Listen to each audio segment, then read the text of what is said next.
Yo, what's going on, guys? Watomarmelon back here again with another market watch. As always, if you guys enjoy, make sure to subscribe, like all that sort of stuff, and you want to support the channel.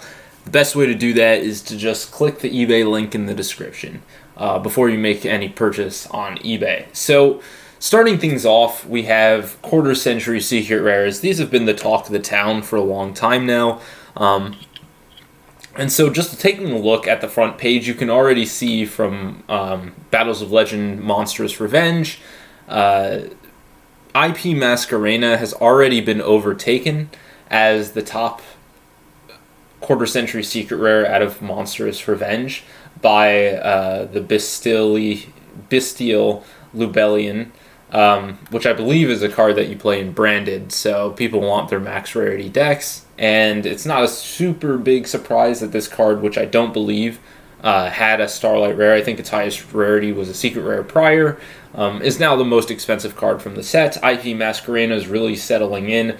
If we take a look at the card, we can see that, yeah, it's really just been down, down, down for IP Masquerena. It's already at below 220. We'll see where it ends up. It's still pretty difficult to pull, but I just don't think that there are enough people who are chasing this card in a super high rarity that are willing to pay for something that is essentially the exact same rarity as a previous version. It's not the high rarity, which I think is important because the people who are dropping hundreds of dollars on this card probably are looking for a high rarity, not a min-max rarity. And so it's a little difficult when the min-max rarity is already in the $200+ range. Moving down, we have some playable cards, stuff from Sky Strikers. Again, Zeus, another card that already had a Starlight Rare. Not sure why this received a quarter-century secret. And this price is coming down quite a bit. One of the interesting ones for collectors is specifically this Dark Magician, the Knight of Dragon Magic. This got a quarter-century secret rare, thankfully. It's a really cool-looking card. It seems to be stabilizing a bit at $67. We'll see where it ends up, but you can see that certain sellers already have 9 copies, 6 copies, and the sales rate isn't such that it can absorb 5. It doesn't seem like the sales rate is such that it's going to absorb all those copies immediately, but it seems like still 4 to 5 are selling per day, so we'll have to see where it ends up. It's kind of a tug of war between people opening packs and more supply coming on the market, and people really just needing to dump the supply that they already have. Next up, we have some vintage stuff. We have Rainbow Dragon Ghost Rare. You can see from the 3-month unlimited price, this thing has been slowly making steps in the upwards trajectory. Yu-Gi-Oh! Collectibles as a whole have really been on a decline for the most part. Obviously, there are individual cards that have done quite well, but a lot of the collector cards haven't performed as well as you might have hoped if you had them. You can see that this thing dipped pretty low in the early 2023, and it's starting to recover back to where it was prior.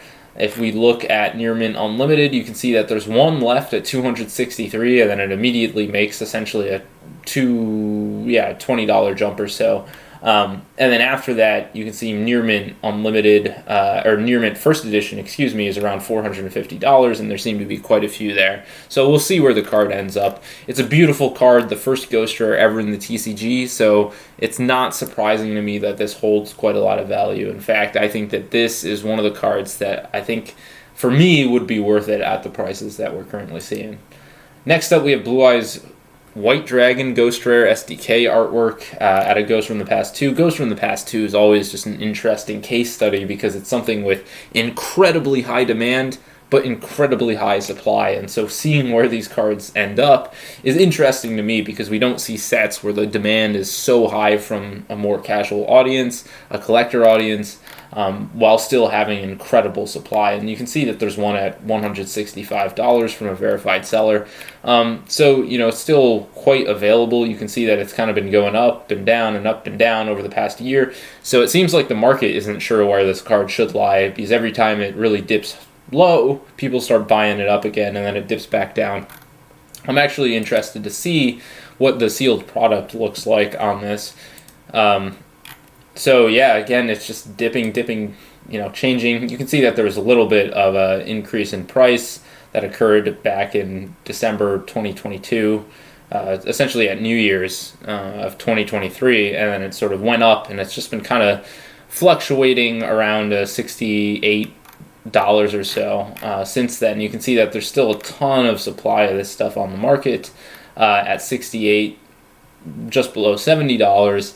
And then again, you see a ton of it listed at 75. So it's not something that has been absorbed by the market quite yet. We'll see where it ends up. It's always interesting. But this is one where I think the cards inside are quite nice. And I also think that Ghost Rares, while they might not seem like a super premium option right now, a lot of that has to do with the Ghosts from the Past 2 just sort of flooding the market. We'll see where they end up, because I'm not convinced that they're not going to end up higher than where they currently are.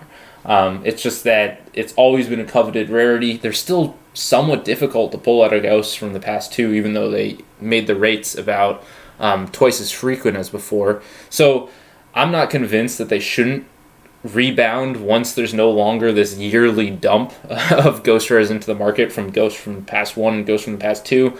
There's not a Ghost from the Past 3 for 2023, and so this might be something that is essentially, a flash in the pan. It's kind of done for, and Ghost Rares might go back to being something that is, thought of as a premium rarity for collectors. So next up we have Cyber Dragon. This is one that's really taken a tumble. There's a clear downwards trajectory. You can see that the lowest listing for Near Mint First Edition is around $49 from a verified seller. But you can see that there are a ton of these things. You can see Overdose Gaming has 6 of them alone.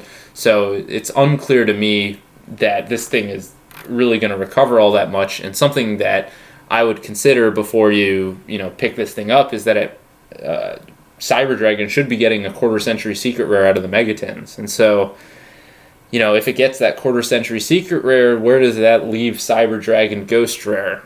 To me, it's unclear, because we'll have to see what the pull rate is, but it seems as though there's always this mid-max rarity problem where you print it in too many mid-max rarities and none of them have a ton of value. And so I think some of this decline is people realizing that this thing's going to be getting another mid-max rarity reprint in the Megatins, and the Megatins are printed into the ground, and so it's something where there's a ton of these on the market, and there are probably going to be a ton of the quarter century secret rares on the market as well, and so we'll have to see.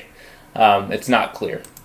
Next up, we have Hard Earth Dragon, one that hadn't received a reprint for a decade, essentially, and then recently received a reprint in Battles of Legend Monstrous Revenge. It's one of the quarter-century secret rares. It also has a secret rare printing, so this thing's very abundant now. You can see that Near Mint First Editions, there's one unverified seller at 63, and then it goes up to 70. We'll have to track sort of where this card ends up. I imagine that the Unlimited, it seems like the Unlimited really might be taking a little bit of a tumble. It hasn't performed quite well.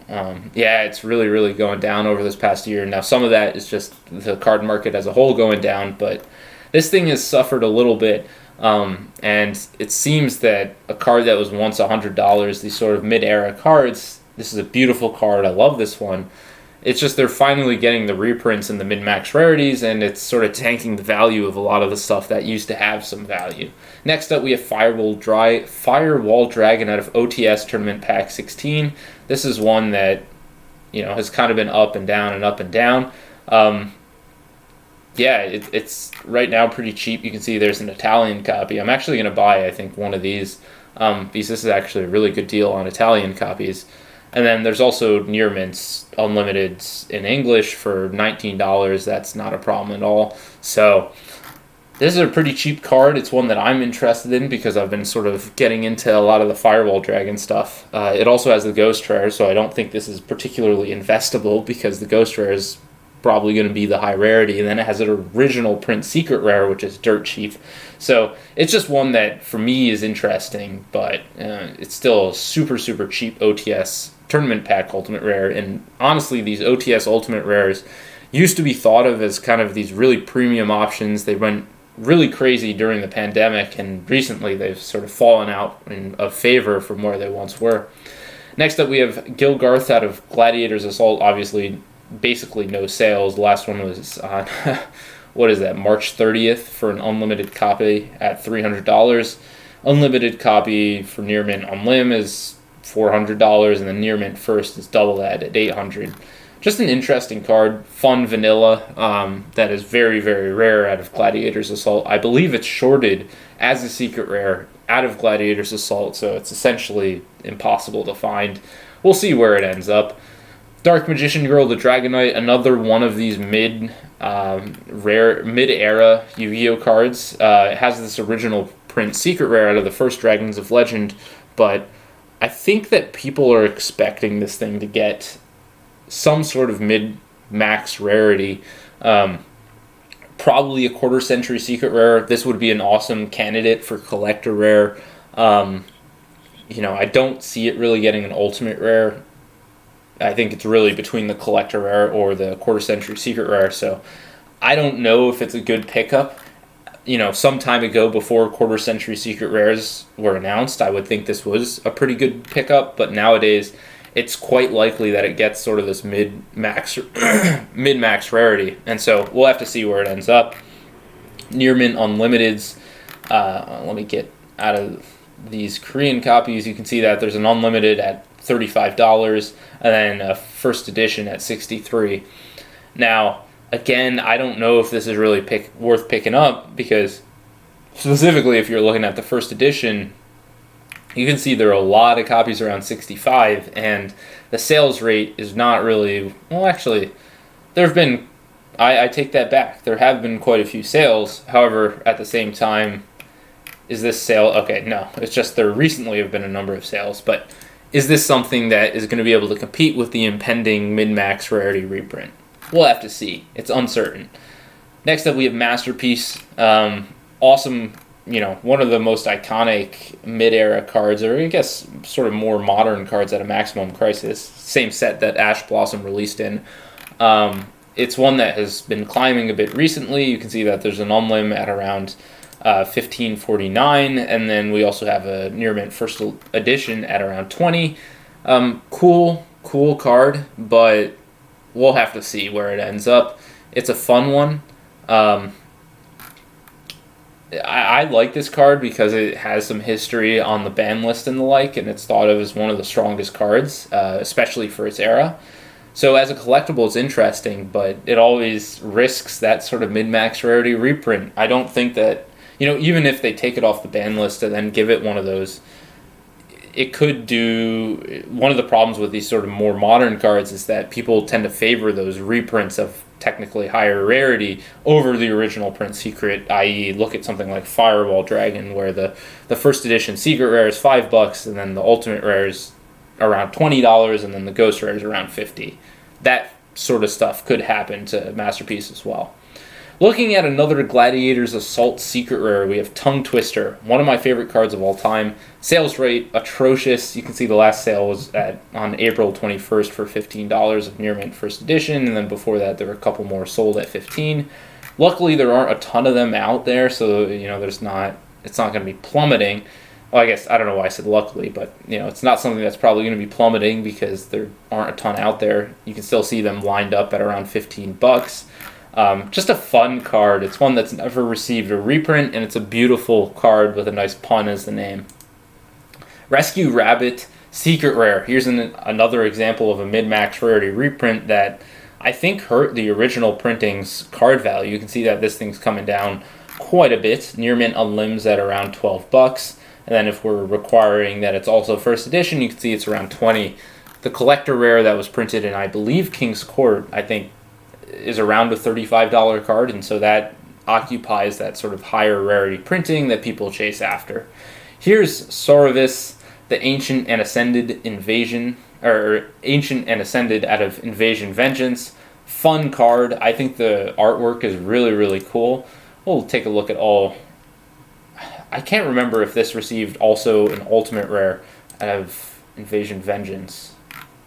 It did not. Okay. It received an ultimate rare in the OCG, I believe. That must be what I'm thinking of. You can pick up this secret rare for around $5-6, so it's not super expensive at all. Cool card. I really like the name and the artwork. It's just a cool looking dragon card, and I'm a sucker for cool looking dragon cards.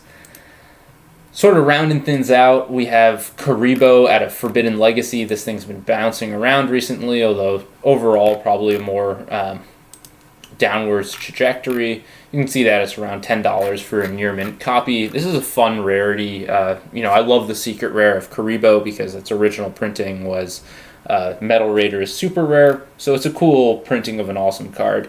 Karibo obviously being one of the most iconic cards in Yu-Gi-Oh!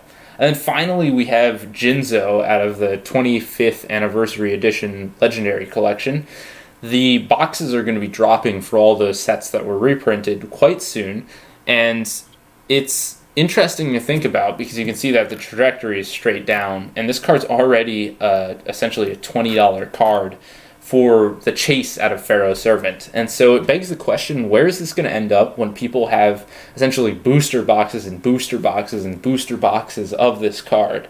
Right now you're just pulling them out of a single Pharaoh's Servant pack from the Legendary Collection. When you start getting these 24-pack boxes and 12-box cases where they're all being opened, who knows where it's going to end up? But to me, it looks like this is something that can very quickly reach below $10 for this printing of the card.